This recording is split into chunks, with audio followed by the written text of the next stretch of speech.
Paris Holds the Key, an AbhiGya one-shot fanfiction by Mina.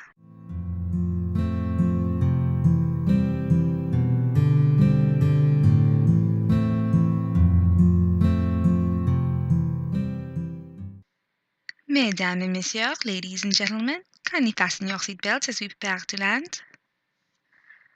The accented voice on the loudspeaker cut through Pragya's dozing. She blinked a few times, and slowly her brain got itself back in gear. She realized she had been leaning against Abhi as she napped. With a jolt of self-consciousness, she straightened in her seat. She made a show of fixing her dupatta and not looking at her husband, but from the corner of her eye she could see that he was watching her with an indulgent smile. It was still a new thing for him to openly look at her with fondness. Every time she noticed him doing it, a secret wave of happiness seemed to warm her whole being. However, it also made her feel shy. Just then, she didn't dare to look into his face until the smile relaxed back into his usual expression of nonchalant ease.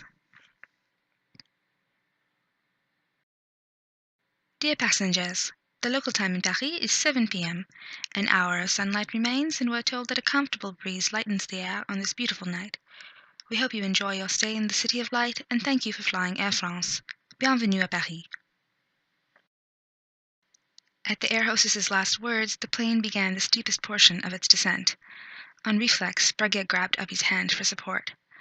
As much as she told herself that air travel was perfectly safe and she had nothing to worry about, this was still her first flight, and she couldn't shake her nerves. Abhi closed his hand around hers and squeezed her fingers comfortingly. He nudged her shoulder with his own to make her look at him. "Hey, Fugi," he chided. "What are you scared of? I'm right here." He grinned then, but even in his taunting tone, she could hear pure affection. "I know." She tipped her head onto his shoulder and cuddled as close as she could get to him, which was not close enough due to the arms of their seats in between them. But then Abhi slid his own arm around her back and settled his hand on her hip. Feeling safe in his embrace, Pragya passed the last 2 minutes of the flight without any more anxiety.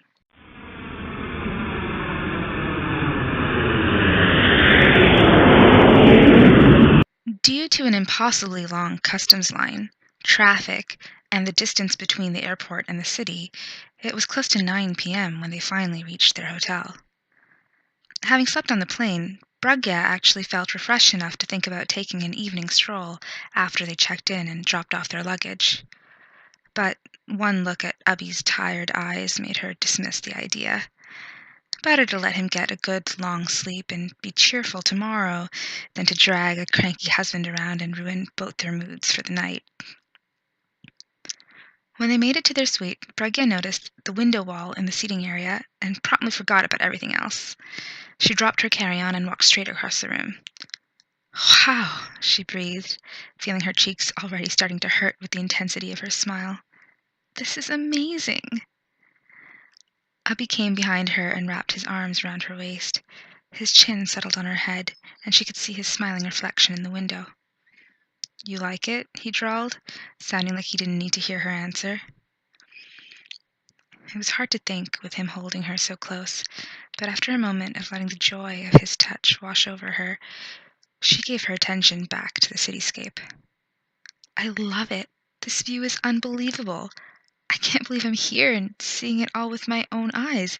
It's like something in a movie or on a postcard." Abhi laughed. "I wanted a room with a balcony, but this was the best they had to offer. I'm glad it's good enough." "It's more than good enough." Pragya turned around to face him, being careful to move so that he could continue holding her. "This is already the best birthday ever, and we haven't even done anything yet." She smiled up at him, too excited and happy to be shy in that moment. Abhi smiled back, and the hint of pride flashing across his face told Pragya that he was congratulating himself on his choice of gift. There was something deeply satisfying in the thought that he found pleasure in pleasing her. He was not going to become a sappy, lovesick husband any time soon, but ever since they had put the past behind them and decided to honor their marriage as a real commitment, Abhi had become more attuned to her. He still had his selfish and demanding moments, and she still had to put up with his nakhras and mini tantrums about trivial things. But now, along with all of that, there was constant evidence of his consideration for her. He still found it fun to irritate her and argue with her, but he was also developing a habit of challenging himself to see what he could do to make her smile and laugh. He tipped up her chin with his thumb, and the look in his eyes derailed her thoughts. There was something else on his mind now, and his voice was low and suggestive as he said, "Done anything?" His eyebrow arched, daring her to answer, but a wave of shyness kept her tongue tied. She looked away and stammered, I, I meant, tourist stuff, and Abhi cut through her stuttering with a chuckle. He took her face into his hands and met her eyes again. "I know what you meant, Fugi, and I didn't mean anything by it. It's the same as what I said at home. We won't do anything like that until you feel ready. I didn't bring you here for that." His reassurance made Pragya comfortable enough to joke, "You didn't bring me to the city of love to make love? Then what did you bring me for?" Abhi made a pretend shocked face. He tapped her nose to silence her. "Naughty Fugi. That you'll learn tomorrow." Pragya blushed and threw herself at his chest.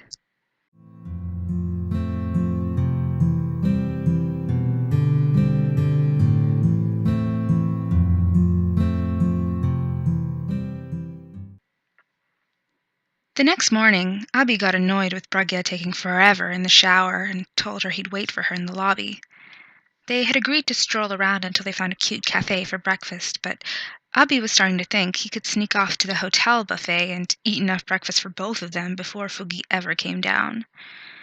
It was strange for her to take so much time to get ready, but he figured it was due to her being in a new place and perhaps still tired from the flight. To resist the urge to explore the buffet, Abhi walked over to the reception counter and struck up a conversation with one of the hotel staff.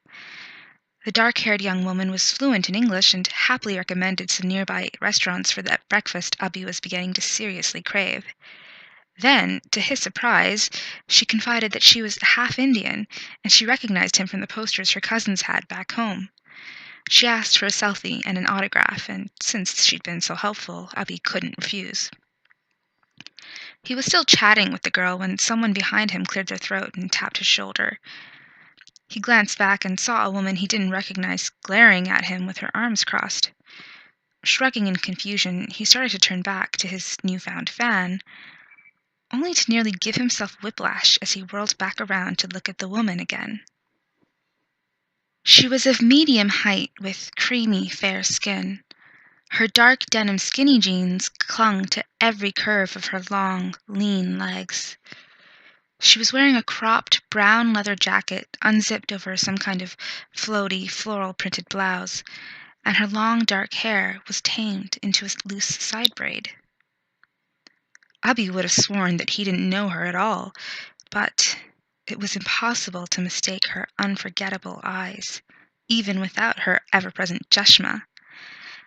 As she shifted her arms, her distinctive Mangalsutra pendant peeked out from behind the leather jacket. "Fugi?" Abhi demanded incredulously, and even to his own ears his voice sounded squeaky. Pragya rolled her eyes and huffed impatiently. "Since when does waiting for me in the lobby mean flirting with French girls?" she asked, one eyebrow raised wryly. The hotel girl quickly jumped to Abhi's defense. "Oh, no, ma'am, it was nothing like that. I was just so excited to meet him. Actually, could I get a picture of both of you, please? My cousins will never believe my luck." Pragya gave her a practiced smile of agreement, and then they both posed for a picture as she had requested. After the girl thanked them profusely, Pragya grabbed Abhi's arm and pulled him away. By then, he had recovered enough from his first shock to joke with her. "Excuse me, miss," he protested, stopping in his tracks before they reached the door. "I don't think my wife would like it if I let you drag me away." Pragya turned and glared at him, but he put on his best look of innocent confusion and continued, "I mean, I'm really flattered, but we're here on our honeymoon, so—" "Oh, stop it!" Pragya snapped. A tinge of red was creeping into her cheeks. If you're going to be weird about it, I'll just go back upstairs and change into a chhatri. And delay breakfast for another hour? No way, Fugi, we are definitely leaving now. Then he slapped on his sunglasses, took her hand, and led her out onto the street. They started to walk away from the hotel, but then Abhi realized that the resto most highly recommended by his friend girl was in the opposite direction. He steered Pragya around with his palm on the small of her back, and then, because his hand was already there, he slid his arm snugly around her waist. She glanced sharply up at him, but then just as quickly looked down. She rummaged in her purse and pulled out a pair of sunglasses for herself. Once she had them on, she seemed to relax and started looking around curiously. As if hiding her eyes could hide her from him? That wouldn't do at all. And to remind her of who she was dealing with, Abhi leaned down to whisper to her. His lips brushed the shell of her ear as he told her, I wasn't being weird. My brain melted because you're looking too damn hot. He straightened and was gratified to feel her suddenly go tense with awareness of him. As long as she was still responding to him like that, her radical makeover was not a cause for concern. They walked along in silence for several minutes. Mina, she finally muttered, apparently not finding any other way to respond. I asked Andy to help me pick out some clothes so I could blend in here. It's not a big deal. Sure, Abhi agreed easily. I think I'm going to have chocolate for breakfast, and you can't stop me because we're on holiday. Okay, Pragya agreed, but then she poked his shoulder and added, as long as you share with me.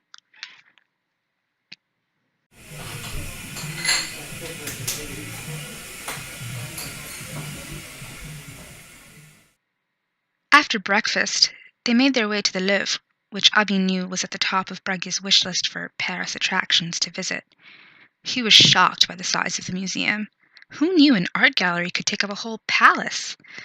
He immediately struck a bargain with Pragya that they'd only spend the morning going through one wing and return over the next days to see the rest of the collections. They spent the morning in the Italian paintings wing, where Abhi was surprisingly not bored out of his mind because Fugi had plenty to tell him about the artwork. He had never known how much bizarre and scandalous stuff went along with art history, and with Fugi pointing out the hidden details and weird corners of landscapes and portraits, there was plenty to entertain him. The best part, though, was watching how her eyes lit up every time she encountered a masterpiece that she had only seen in books. Neither of them were particularly impressed by the Mona Lisa, which they couldn't get close to anyway. It was encased in glass behind a velvet rope preventing near approach, and there was a constant swarm of people around it. Pragya was content to look at it from behind the crowd. She tilted her head and examined the famous smile for a long moment. Finally, she looked at Abhi with a mischievous grin and said, You know, Janki Amma makes that same expression every time she actually earns a compliment from Dadi about her cooking. Abhi's laugh was so loud that the security guard approached to ask them to kindly return to the hall. For lunch, they munched on sandwiches and enjoyed the fresh air in the Tuileries garden just outside the Louvre. Abhi looked over the classical architecture and manicured lawn grounds and thought they were nice enough, but not so much to his taste. Fugi was clearly enjoying herself, though, and that was all that counted. She was watching a family sitting by one of the fountains. The stressed-looking mother was trying to feed her cranky toddler, while her partner sat next to her with their school-aged child squirming in his lap. The father seemed to be distracting his daughter with jokes to keep her from running off to chase ducks. Neither adult looked like they were having a pleasant afternoon, but then, for a brief second, they looked at each other and smiled. Abhi felt sure that if he had asked them just then, they would both say there was nowhere else they would rather be. He looked back at Pragya and wondered if she had noticed the same thing. Or maybe she was imagining them in the same position in a few years? The thought held some appeal, but Abhi vowed that he would never be so foolish as to bring young children on such a trip. Dadi or Sarlama would surely be available to watch them if needed. Abhi stretched his arm out on the bench across Pragya's shoulders. She took a sip of her orangina and looked up at him as if to ask what he wanted. "What did you want to do next, Fugi? I booked a river cruise for this evening. Maybe you want to try the Eiffel Tower before that?" Pragya wrinkled her nose. "River cruise? But I'd rather walk along the river in the day. And I think it's only an hour from here to the Eiffel Tower by foot, maybe less." Abhi groaned. "On foot? You can't be serious. I'm a rock star, not a marathoner. Did you forget?" Pragya pouted. She put her hand on his knee and looked up at him, her eyes huge with hope. "Please? And then we can walk towards the Champs-Élysées to see the Arc de Triomphe. And then by evening we can make it to Montmartre. Please, please, please." Abhi narrowed his eyes suspiciously. "You researched this, didn't you? Fine. Tell me, what's the total walking time?" Pragya bit her lip and looked away. She was clearly avoiding answering. But then he tugged at her fingers, and she reluctantly returned her attention to him. "Well, it's a little over 2 hours total, but it would take much longer because we'd stop to look at stuff along the way. But it's the best way to see Paris. Everyone says so. Please, can we—" Abhi was appalled at the idea of spending the rest of the day walking around the city. But it was no fun to hear Fugi pleading on this particular topic, so he interrupted her with a light laugh. "Fine, Fugi, let's do this. But if I fall over from exhaustion halfway through, do us both a favor and get a taxi to take us back to the hotel." Once again, Pragya threw herself at him in excitement, and just like every other time, his arms closed snugly around her.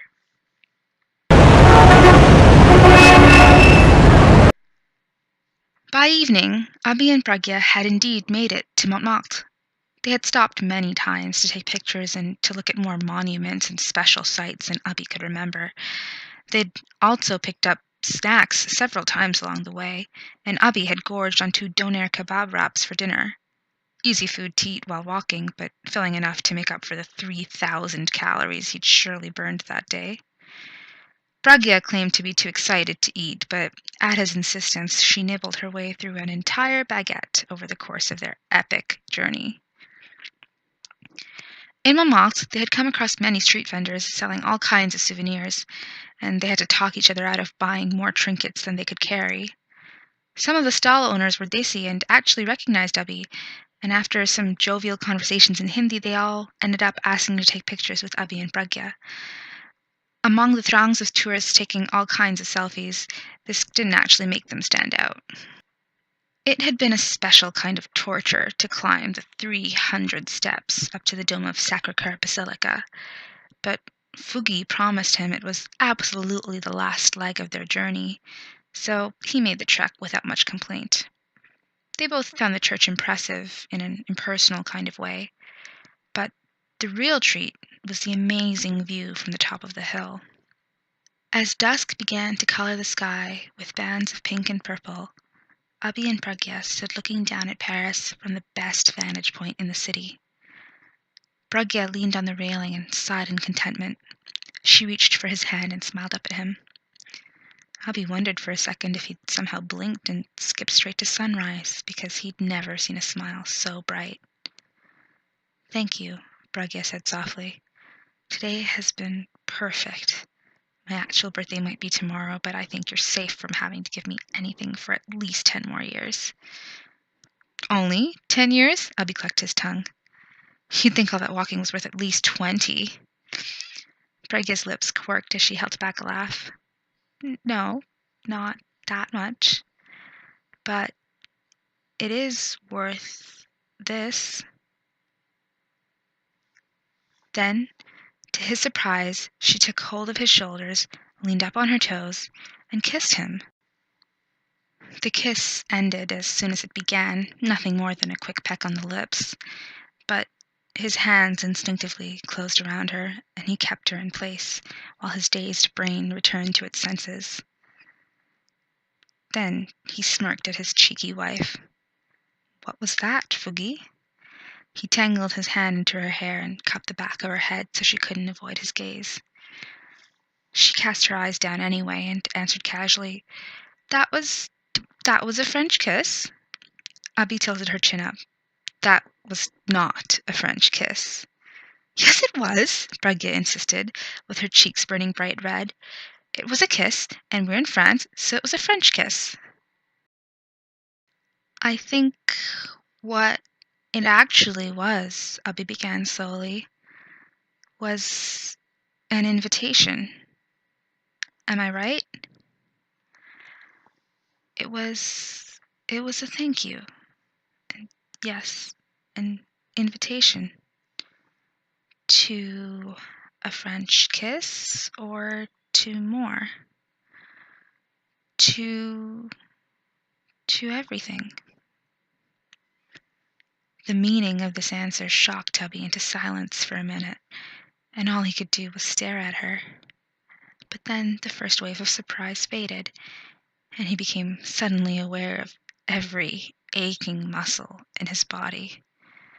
"No fair, Fugi," Abhi scolded heavily. "You're telling me this after tiring me out the whole day? Now you're ready and I can't be."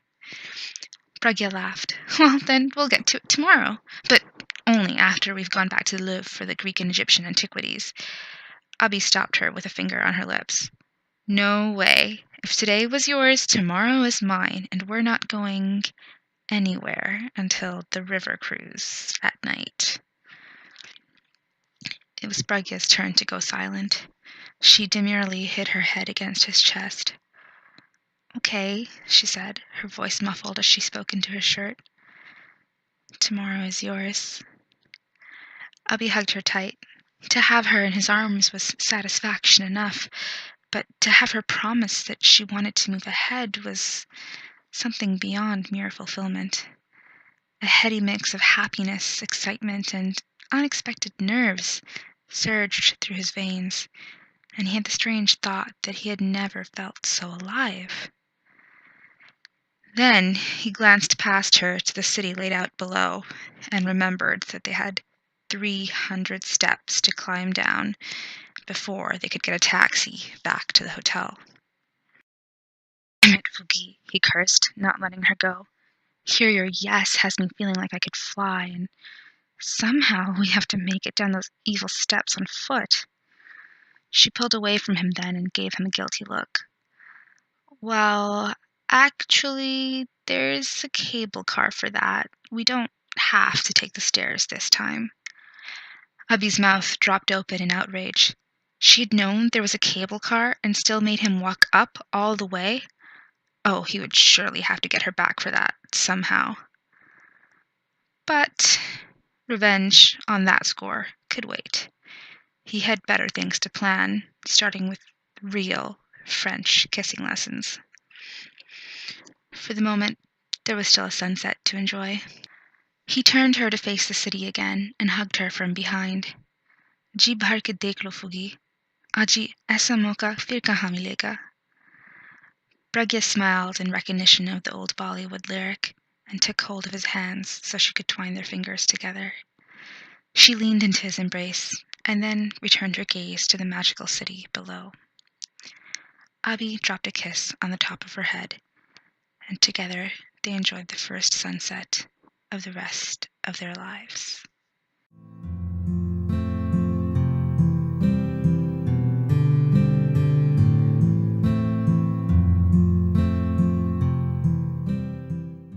The end.